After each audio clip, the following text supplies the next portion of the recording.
आज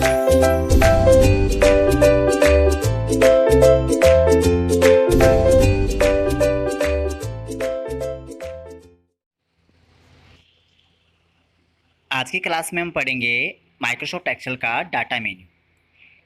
इस टैब के अंदर या इस मेन्यू के अंदर बहुत सारी कैटेगरीज और ग्रुप बने हुए हैं जिनको हम स्टेप बाय स्टेप करके अच्छे से देखेंगे। सबसे पहले हम यहाँ पे डाटा मेन्यू का जो पहला ऑप्शन आ रहा है, पहली कैटेगरी जो दे रखी है वो है गेट एक्सटर्नल डेटा। इसका मतलब क्या होता है कि जो ऑप्शंस दे रखे होते हैं उनको हम अच्छी तरीके से फॉलो करेंगे। सबसे पहले दे रखा है यहाँ पे फ्रॉम एक्सेस। इस एक्सेस को हम अच्छे से देखेंगे तो कैसे हम इसका यूज करते हैं वो सारी चीज़ें हम प्रैक्टिकल के माध्यम से देखते हैं। मान लीजिए आपकी ये जो सीट बनी हुई है, इसमें अगर आप बाहर से कोई भी डेटा प्राप्त करना चाहते हो या फिर आप इसमें कोई भी सीट या टेबल जोड़ना चाहते हो तो इसके लिए आपको यूज करना पड़ेगा गेट एक्सटर्नल डेटा। इसके माध्यम से आप बाहर से कोई भी डेटा इसमें ऐड कर सकते हो सीट के अंदर। तो सबसे पहले बात करते हैं फ्रॉम एक्सेस की। इसका मतलब क्या होता है कि अगर आपने कोई फाइल एक्सेस की बना रखी है तो आप इस सीट के अंदर उस फाइल को ऐड कर सकते हो। नेक्स्ट ऑप्शन की बात करें तो लिखा हुआ है फ्रॉम वेब। तो इसका मतलब होता है अगर आपने वेब पेज से कोई फाइल बना रखी है तो उस फाइल को आप इस सीट में ऐड कर सकते हो। जैसे नेट से कोई फाइल डायरेक्टली आप इसमें ऐड कर सकते हो। इसके बाद में नेक्स्ट ऑप्शन है फ्रॉम टेक्स्ट। फ्रॉम टेक्स्ट का मतलब होता है वो फाइलें जो आपने नोटपैड में तैयार की है, आपने टेक्स्ट के माध्यम से बनाई है। ठीक है, तो सबसे पहले हम इस फाइल को यूज करके देखते हैं और इसको हम ऐड करते हैं इस सीट के अंदर। तो हमने डेस्कटॉप पे एक फ़ाइल बना रखी है, मैं आपको चेक करके दिखा देता हूँ कि डेस्कटॉप पे एक फ़ाइल बना रखी है अरिन के नाम से। उस फाइल की डेटा को हम यहाँ पे ऐड करते हैं। तो चलो सबसे पहले हम फ्रॉम टेक्स्ट पे क्लिक करते हैं और यहाँ से हम डेस्कटॉप ऑप्शन को मोड को यूज कर लेते हैं ताकि हम फाइल को सेलेक्ट कर सके। यहाँ से मैं इसको स्क्रॉल करता हूँ और यहाँ पे एक फ़ाइल दे रखी है अपनी आर्यन के नाम से। इसको सेलेक्ट करता हूँ और यहाँ पे इंपोर्ट पे क्लिक करता हूँ। अब आपने जहाँ पे सेल को सेलेक्ट कर रखा था वो डेटा वहाँ पे इंपोर्ट हो जाएगा, जिसके माध्यम से हम अच्छे से चेक करेंगे कैसे यूज करेंगे। तो चलो सबसे पहले मैं यहाँ पे आपको दिखा देता हूँ। इसको हम यहाँ से नेक्स्ट करते हैं। इसके बाद फिर से हम नेक्स्ट करते हैं क्योंकि यहाँ पे अपने सारे मार्क्स ऑटोमेटिकली आ चुके हैं जो भी नाम दे रखे थे उनके। जैसे नेक्स्ट करने के बाद यहाँ पे आगे ऑप्शन आ रहा है फिनिश का। आपको यहाँ से फिनिश करना है। फिनिश करने के बाद में आपका डेटा जो भी उस फाइल के अंदर था वो सारा डेटा यहाँ पे एक्सेल के सीट में ऐड हो जाएगा। तो यहाँ पे करने के बाद में ओके। अब जैसे यहाँ पे ओके करते हैं तो यहाँ पे आपकी टेबल का जो डेटा था वो यहाँ पे ऐड हो चुका है। यहाँ पे आपको दिखाई दे रहा होगा कि यहाँ पे जो एडमिन्स नाम है उन नाम सारे दे रखे हैं, साथ में उनके मार्क्स वगैरह जो भी वैल्यू है वो यहाँ पे दे रखी है। इसके बाद में नेक्स्ट ऑप्शन की बात करें तो यहाँ लिखा है फ्रॉम अदर सोर्सेज। इसका मतलब ये होता है कि अगर आप अन्य कोई फाइल इसमें ऐड करना चाहो तो वो भी आप इसके माध्यम से ऐड कर सकते हो। लाइक दिस HTML फाइल हो सकती है, SQL फाइल हो सकती है या फिर XML फाइल हो सकती है। अदर फाइल जो भी इसके अंदर कंटेंट दे रखे हैं उसके अकॉर्डिंग इस फाइल के अंदर आप ऐड कर सकते हो। इसके बाद में हम बात करते हैं एग्जिटिंग कनेक्शंस की। इसका मतलब क्या होता है कि आपने जो टेबल बना रखी है इस टेबल में बाहर से डेटा कौन कौन से टेबल के जोड़ रखे हैं, यानी किस माध्यम से आपने टेबल में डेटा ऐड किया है। फ्रॉम एक्सेस से किया है, फ्रॉम टेक्स्ट से किया है, या कौन सी फाइल हमने ऐड की है। तो चलो मैं आपको दिखा देता हूँ। अभी हमने ये टेक्स्ट फाइल यूज की थी आर्यन के नाम से। तो यहाँ पे जैसे क्लिक करता हूँ तो यहाँ पे आपको लिस्ट में यहाँ पे आपकी टेबल जो आपने ऐड की है, जो आपने डेटा ऐड किया है उसका नाम यहाँ पे दिखाई दे रहा है। आप चाहो तो इस पर क्लिक करके ओपन भी कर सकते हो, दोबारा से भी देख सकते हो। इसके बाद में हम नेक्स्ट ऑप्शन की बात करें तो यहाँ पे कुछ ऑप्शंस आ रहे हैं कनेक्शंस के। यहाँ पे जो न्यू कैटेगरी बनी हुई है, यहाँ पे जो एडिशनल कैटेगरी दे रखी है इस मेन्यू की, तो यहाँ पे इस कैटेगरी का मतलब कनेक्शंस, यानी कि आपको ये देखना है कि इस डेटा के अंदर कौन कौन से कनेक्शंस बने हुए हैं। मान लीजिए जो डेटा हमने यहाँ पे टेक्स्ट फाइल से ऐड किया है, उस टेक्स्ट फाइल में अगर कोई अपडेट करते हैं, कोई चेंजेस करते हैं तो क्या वो अपडेट यहाँ पे ऑटोमेटिकली होता है।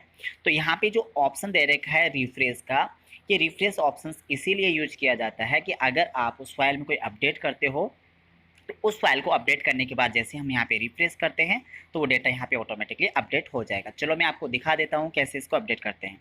तो मान लीजिए सबसे पहले हम उस फाइल को ओपन कर लेते हैं, जो फाइल हमने डेस्कटॉप पे दे रखी है। तो मैं यहाँ से उस फाइल को ओपन कर लेता हूँ। ये हमारी वो टेबल है जो हमने टेक्स्ट फाइल बनाई थी। तो मान लीजिए मैं इसको चेंज कर लेता हूँ यहाँ से। इस फाइल को मैं यहाँ से जो दे रखा है यहाँ पे मुकेश के, इसके मार्क्स को मैं चेंज कर देता हूँ। यहाँ पे कर देता हूँ मैं 90 और आर्यन के मार्क्स को कर देता हूँ 60 से 75। अब मैं इसको दोबारा सेव कर लेता हूँ यहाँ से फाइल को। सेव करने के बाद में इसको मैं मिनिमाइज़ कर देता हूँ यहाँ से। इसके बाद में इस टेबल में डेटा जो पहले था वही है। अगर आप चाहते हो इस डेटा को अपडेट करना उस फाइल से, तो आपको यहाँ पे रिफ्रेश पे क्लिक करना होगा। रिफ्रेश पे क्लिक करते आपके सामने जो फाइल आपने बनाई थी उस फाइल का नाम आएगा। आप यहाँ पे इस पर क्लिक करना, उसके बाद में इम्पोर्ट पे क्लिक कर देना। जैसे इंपोर्ट पे क्लिक करोगे तो आपको देखो यहाँ पे आपका डेटा ऑटोमेटिकली अपडेट हो चुका है। मुकेश के मार्क्स यहाँ पे 90 हो चुके हैं और आर्यन के मार्क्स 75 हो चुके हैं। तो ऐसे करके हम रिफ्रेश ऑप्शन का यूज कर सकते हैं। नेक्स्ट ऑप्शन की बात करें तो यहाँ पे कनेक्शंस दे रखे हैं कि आपने यहाँ पे कौन कौन से कनेक्शंस बना रखे हैं, तो यहाँ पे आपको डेटा शो हो जाएगा। तो यहाँ पे देखो एक फ़ाइल का नाम दे रखा है आर्यन का नाम, जो हमने अभी ऐड किया था टेबल के अंदर। आप और ऐड करना चाहो तो यहाँ पे ऐड पे क्लिक करके और ऐड कर सकते हो। अगर इसको यहाँ से रिमूव करना चाहते हो तो यहाँ से रिमूव भी कर सकते हो। और अगर इस फाइल की प्रॉपर्टी देखना चाहते हो तो प्रॉपर्टी भी देख सकते हैं। चलो हम इसकी प्रॉपर्टीज़ के बारे में कुछ देख लेते हैं। सबसे पहले इस पर क्लिक करते हैं हम। तो प्रॉपर्टीज़ की इस विंडो के अंदर हम देखते हैं अच्छे से कि कौन कौन से ऑप्शन किस काम में आने वाले हैं। तो यहाँ पे कुछ ऑप्शन दे रखा है। यहाँ पे दे रखा है कनेक्शंस नेम, हमने जो फाइल कनेक्ट कर रखी है, जोड़ रखी है, उसका नाम दे रखा है। यहाँ डिस्क्रिप्शन में आप एडिशनल कुछ डालना चाहो तो वो भी डाल सकते हो। यहाँ पे एक ऑप्शन दे रखा है नीचे जो सबसे ज़्यादा इंपॉर्टेंट है, रिफ्रेश एवरी, यानी कि अगर आप चाहते हो कि उस फाइल में जो भी हम डेटा ऐड करते हैं वो ऑटोमेटिकली रिफ्रेश हो जाए कितने टाइमिंग के बाद में, तो आप यहाँ से उसका टाइमिंग चेंज कर सकते हो। यहाँ पे मैं क्लिक करता हूँ। क्लिक करने के बाद में यहाँ पे आप इसको जो आपने 60 मिनट लिखा हुआ है, आप चाहो तो इसको 1 मिनट करके अपडेट कर सकते हो, ताकि आपका डेटा ऑटोमेटिकली 1 मिनट के बाद में जितना टाइमिंग आप यहाँ पे यूज करोगे उसके बाद में ऑटोमेटिकली टेबल अपडेट हो जाएगी। तो मैं इसको वापस से हटा देता हूँ क्योंकि इसको अपडेट करने से बार बार ही अपडेट का ऑप्शन आता रहेगा। इसके बाद में हम बात करते हैं नेक्स्ट ऑप्शन की। अगर आप रिफ्रेश करना चाहो तो यहाँ पे रिफ्रेश भी कर सकते हो, जो भी आपकी फाइल यहाँ पे दे रखी है। और अगर इस फाइल को हम यहाँ से क्लिक करके इसको रिमूव कर सकते हैं। जैसे मैं क्लिक करता हूँ तो यहाँ पे कुछ इंस्ट्रक्शंस आपको फॉलो करने होंगे और ओके करने के बाद में फाइल यहाँ से ऑटोमेटिकली डिलीट हो जाएगी। तो इस प्रकार से हम इस ऑप्शन का यूज कर सकते हैं और देख सकते हैं कैसे इसका यूज होगा। तो ये था अपना कनेक्शंस के बारे में, जिसके बारे में हमने देखा कि टेबल में डेटा को कैसे रिफ्रेश करते हैं और कैसे कनेक्ट करते हैं। इसके बाद में नेक्स्ट जो कैटेगरी आ रही है वो आ रही है सॉर्ट एंड फिल्टर, यानी डेटा को सॉर्ट करना एंड फिल्टर करना। इन ऑप्शंस को समझने के लिए हमने एक सीट बना रखी है, उस सीट को हम ओपन कर लेते हैं। तो यहाँ पे एक सिम जो दे रखा है, एम्प्लॉय का एक रिकॉर्ड दे रखा है, जिसमें सबसे पहले है एम्प्लॉय का नाम, प्रोडक्ट नेम और सेल, कि किस एम्प्लॉय ने किस प्रोडक्ट की कितनी सेल की है। इस सीट को हम अच्छे से देखते हैं सॉर्ट एंड फिल्टर के माध्यम से सारे ऑप्शंस को चेक करके। मान लीजिए यहाँ पे फर्स्ट ऑप्शन आ रहा है सॉर्ट का। सॉर्ट का मतलब क्या होता है, मैं प्रैक्टिकल करने से पहले इसके बारे में समझा देता हूँ। सॉर्ट का मतलब होता है जो आपके अल्फ़ाबेट दे रखे हैं, जो आपने नाम लिख रखे हैं, उनको A to Z या Z to A क्रम में सॉर्ट करना, मतलब उनको क्रमबद्ध करना, उनको सीरियलिटी से जचाना। तो सबसे पहले हम बात करते हैं यहाँ पे इन ऑप्शंस की। सबसे पहले मैं इनको A to Z के क्रम में व्यवस्थित करता हूँ, एक सीरियलिटी से ठीक करता हूँ। सबसे पहले यहाँ पे मैं इनको सेलेक्ट कर लेता हूँ जिनको मुझे सीरियलिटी से क्रमबद्ध करना है। उसके बाद में यहाँ पे सॉर्ट ऑप्शन पे क्लिक करता हूँ। जैसे सॉर्ट ऑप्शन पे क्लिक करता हूँ तो यहाँ पे आपको सॉर्ट पे क्लिक करना होगा। उसके बाद में यहाँ पे एक विंडो ओपन हो जाएगी। सबसे पहले लिखा हुआ है यहाँ पे ऑप्शन सॉर्ट बाय। आप किस अकॉर्डिंग सॉर्ट करना चाहते हो, मतलब आप एम्प्लॉय नेम के अकॉर्डिंग करना चाहते हो, प्रोडक्ट नेम के अकॉर्डिंग करना चाहते हो या सेल के अकॉर्डिंग करना चाहते हो। तो सबसे पहले मैं यहाँ पे क्लिक करता हूँ और यहाँ पे ले लेता हूँ एम्प्लॉय नेम। इसके बाद में वैल्यू के अकॉर्डिंग करना चाहते हो या टैक्स के अकॉर्डिंग करना चाहते हो तो मैं यहाँ पे सेल कर सकता हूँ, फॉन्ट कलर कर सकता हूँ, वैल्यू। तो मैं इसको ऐसे बाय डिफ़ॉल्ट रहने देता हूँ। उसके बाद में यहाँ पे दे रखा है A to Z करना चाहते हो या Z to A करना चाहते हो, तो मैं यहाँ पे A to Z करना चाहते हूँ। उसके बाद में ओके करता हूँ। जैसे मैं ओके करता हूँ तो यहाँ पे अपनी टेबल ऑटोमेटिकली एक निश्चित क्रम में A to Z के सीरीज में व्यवस्थित हो जाती है। तो ये था सॉर्ट ऑप्शन जिसके माध्यम से हम A to Z करके दे। आप चाहो तो इसको Z to A भी कर सकते हो, तो मैं इसको वापस से क्लिक करके आपको दिखा देता हूँ। तो ये Z to A के जो क्रम है उसके अकॉर्डिंग ये सीरीज में सेट हो जाएगी। तो ऐसे हम इसको एडजस्ट कर सकते हैं और क्रमबद्ध कर सकते हैं। नेक्स्ट ऑप्शन की बात करें तो यहाँ फ़िल्टर का ऑप्शन आता है। ये फ़िल्टर ओनली फॉर वैल्यू को फ़िल्टर करने के काम आता है कि हम किस वैल्यू को छांटना चाहते हैं, कौन कौन सी वैल्यू हम देखना चाहते हैं, तो वो फ़िल्टर के माध्यम से हम देख सकते हैं। लीजिए अब हम इस टेबल के अंदर से वो डेटा फ़िल्टर करेंगे जिसको हम देखना चाहते हैं। जैसे यहाँ पे मान लीजिए हम ये देखना चाहते हैं कि 20,000 रुपीज़ किस किस एम्प्लॉई ने सेल की है। तो यहाँ पे हम ये फ़िल्टर ऑप्शन के माध्यम से हम चेक कर सकते हैं कि किस किस एम्प्लॉई ने 20,000 रुपये की सेल की है। तो इसके लिए सबसे पहले हमको क्या करना होगा, इस फाइल को हम सेलेक्ट करते हैं। इस फाइल को हम सेलेक्ट करने के बाद में यहाँ फ़िल्टर वाले ऑप्शन पे क्लिक करते हैं। जैसे इस पर क्लिक करोगे तो यहाँ पे हेडिंग्स में फ़िल्टर ऑप्शन से ऐड हो जाएगा। इसके बाद में आपको सेल देखनी है तो आप सेल वाले ऑप्शन पे क्लिक करेंगे। इसके बाद में यहाँ पे नीचे आते हैं तो यहाँ पे सेलेक्ट ऑल वाले ऑप्शंस को हम क्लिक करके इसको हटा देंगे और जो चीज़ हमको चाहिए, जो हम देखना चाहते हैं, उस वाले ऑप्शंस पे क्लिक करेंगे। तो हमको चाहिए कि 20,000 सेल किस किस एम्प्लॉय ने किए, तो यहाँ पे 20,000 पे क्लिक करते हैं और ओके करते हैं।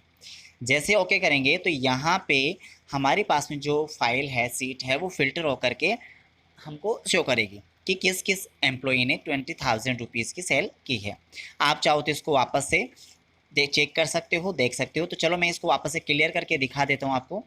अब मान लीजिए आपको नेम के आधार पे इसको चेक करना है कि आपको देखना चाहते हो कि अजय ने यहाँ पे या राकेश ने, मान लीजिए कि राकेश ने कौन कौन से सेल की है और कौन कौन से प्रोडक्ट की सेल की है। तो आप यहाँ से क्लिक करोगे, यहाँ सभी को हटा देना और यहाँ पे राकेश पे क्लिक कर दीजिए। जैसे मैं राकेश पे क्लिक करता हूँ, ओके करता हूँ, तो यहाँ पे राकेश ने केवल डेल कंप्यूटर सेल किया है। तो यहाँ पे आप चेक कर सकते हो और क्लियर ऑप्शन के माध्यम से यूज करके देख सकते हो। अब इससे जो फिल्टर ऑप्शन है, इस चीज़ को मैं यहाँ से क्लियर करना चाहूँ तो क्लियर भी कर सकता हूँ। तो यहाँ पे कुछ ऑप्शंस हमने देखे फिल्टर ऑप्शंस के। इसके बाद में बात करते हैं हम यहाँ पे एडवांस मोड की। एडवांस मोड क्या होता है, मैं इसके बारे में थोड़ा सा आपको समझा देता हूँ कि जो एडवांस मोड है, इसमें हम अपने टेबल को जिस भी डेटा में हम चेंजेज करेंगे उस डेटा के अकॉर्डिंग इसमें से हम डेटा छांट सकते हैं। तो इसमें थोड़ा एडवांस लेवल होगा ताकि हम इसको डेटा को मॉडिफाई कर सकें। तो चलो मैं आपको यहाँ से अच्छी तरीके से आपको समझा देता हूँ। सबसे पहले हम यहाँ से इसको हटा देते हैं। अब हम सबसे पहले इसकी जो हेडिंग दे रखी है, इसको हम सेलेक्ट करके और कॉपी कर लेते हैं। कॉपी करने के बाद में हम इसको यहाँ पे पेस्ट कर लेते हैं, पेस्ट।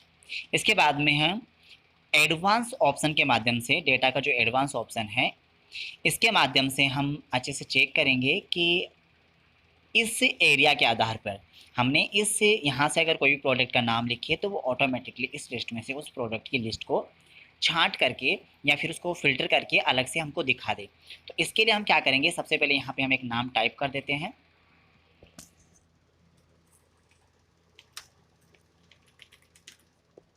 HP computer. इसके बाद सबसे पहले हम क्या करेंगे, एडवांस वाले ऑप्शंस पे जाएंगे। यहाँ पे जैसे हम एडवांस पे क्लिक करेंगे तो यहाँ पे एक विंडो ओपन हो जाएगी। इस विंडो में सबसे पहले ऊपर आ रहा है लिस्ट रेंज। आप इस लिस्ट रेंज को आप क्या करोगे, हटा देते हैं। उसके बाद में सबसे पहले हम लिस्ट रेंज को सेलेक्ट करेंगे, ये वाली हमारी लिस्ट रेंज होगी। इसके बाद में नेक्स्ट यहाँ लिखा है क्राइटेरिया, यानी क्राइटेरिया का जो रेंज है उसको भी हम यहाँ से रिमूव कर देंगे और इस वाले क्राइटेरिया की रेंज को हम सेलेक्ट करके यहाँ से इस रेंज को यहाँ से फिल कर देंगे। उसके बाद में हम जैसे यहाँ पे ओके करते हैं तो यहाँ पे जितने भी HP कंप्यूटर की प्रोडक्ट थे वो सारे यहाँ पे ऑटोमेटिकली शो हो जाएंगे। तो यहाँ पे ऑटोमेटिकली ये शो हो चुके हैं। चलो मैं इसको दोबारा समझाता हूँ आपको। मान लीजिए यहाँ से आपको चेक करना है कि डेल कंप्यूटर, यहाँ पे मान लीजिए मैं प्रोडक्ट का नाम लिखता हूँ डेल कंप्यूटर, तो यहाँ पे HP की जगह हम डेल कर देते हैं। अब मैं चेक करना चाहता हूँ कि इस फाइल के अंदर, इस सीट के अंदर कितने एम्प्लॉय नेम के अकॉर्डिंग कि या कितने लोगों ने या कितने डेल के कंप्यूटर हमने सेल किए हैं, उनके सेल क्या क्या है। तो सबसे पहले वही हम एडवांस पे क्लिक करेंगे। एडवांस पे क्लिक करने के बाद में यहाँ से सबसे पहले हम इस रेंज को यहाँ से हटा देंगे, लिस्ट रेंज को सेलेक्ट करेंगे यहाँ से। इसके बाद में हम यहाँ से क्राइटेरिया रेंज में हम वो क्राइटेरिया रेंज की सेलेक्ट करेंगे जो हम फाइंड आउट करना चाहते हैं। इसके बाद में हम यहाँ पे ओके पे क्लिक करते हैं। तो यहाँ पे डेल कंप्यूटर के जो भी यहाँ पे लिस्ट दे रखी थी ऑटोमेटिकली यहाँ पे फाइंड आउट हो चुकी है। तो इस ऑप्शन के माध्यम से हमने देखा कि कैसे हम एडवांस मोड के माध्यम से डेटा को फिल्टर कर सकते हैं।